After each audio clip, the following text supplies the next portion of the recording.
Episode 55। नील रूही को अपने cabin लेकर आता है और उसे लेटा देता है।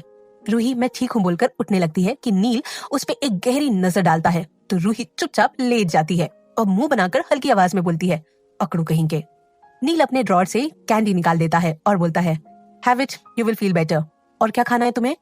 रूही कैंडी लेते हुए उठ के बैठ जाती है और बोलती है, मैं ठीक हूँ, बस उस लड़की को एक बार देख लूं, फिर फार्म हाउस चलते हैं ना, सब वेट कर रहे होंगे। नील रूही के बगल में बैठते हुए बोलता है, ठीक है, बट पहले तुम मुझे बताओ कि एक्सीडेंट हुआ कैसे।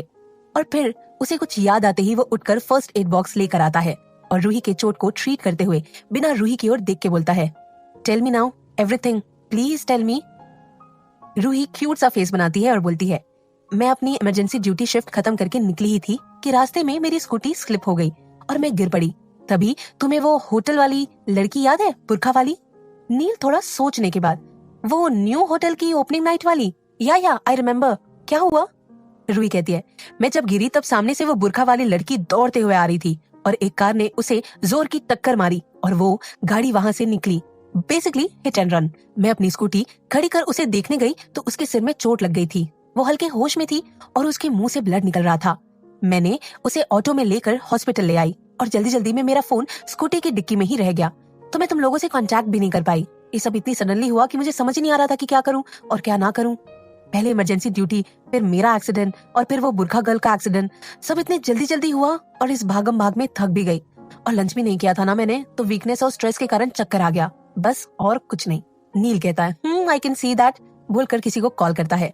5 मिनट बाद पियून अंकल नील के कैबिन आते हैं और खाना देकर जाते हैं। रूही कहती है, नहीं मैं फार्म हाउस जाकर खाऊंगी। नील कहता है, अपनी नौटंकी बंद करो, थोड़ा सा तो है, खा लो, फिर फार्म हाउस चलते हैं।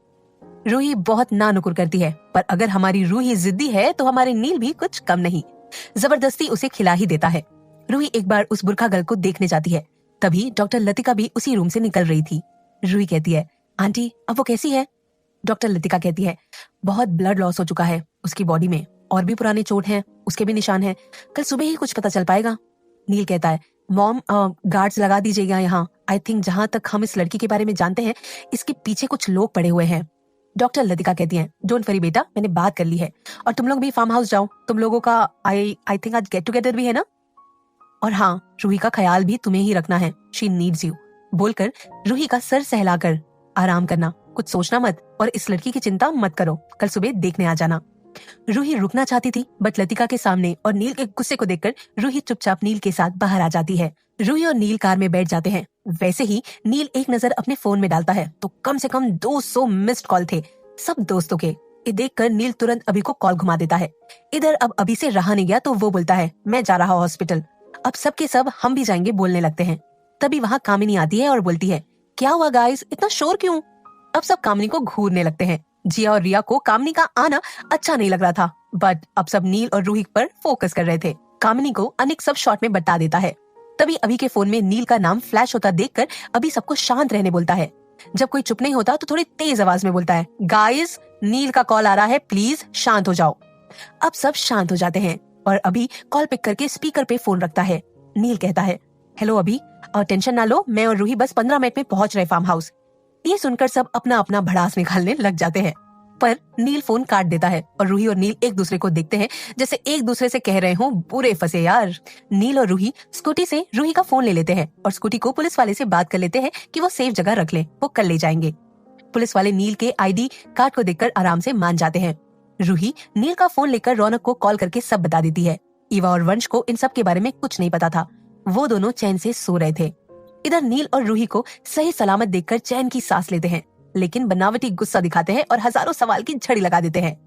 नील और रूही कैसे भी करके उन सबको शांत कराते हैं और उन्हें सारी बात समझाते हैं, तो सब समझ जाते हैं और नील और रूही को आराम करने भेज देते हैं और बाकी लोग भी डिनर करके सोने जा रहे होते हैं। रिया को कामनी की अनिक के साथ की नजदीकियां कुछ खास पसंद नहीं आ रही थी, पर वो करती भी क्या, फिर सब सोने चले जाते हैं।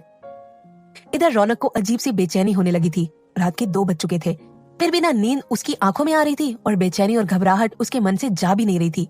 जब उसे और बर्दाश्त नहीं हुआ बेचैनी और घबराहट, तो वो वंश और ईवा को जैसे तैसे उठाकर बाई रोड ही जबलपुर के लिए निकल गया।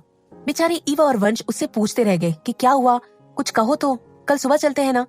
जब रौनक ने कुछ नहीं बताया तो दोनों चुपचाप सो गए और रौनक भी क्या जवाब दे उनके सवालों का, जब उसे खुद नहीं पता कि वो क्यों जबलपुर की ओर खींचा जा रहा है।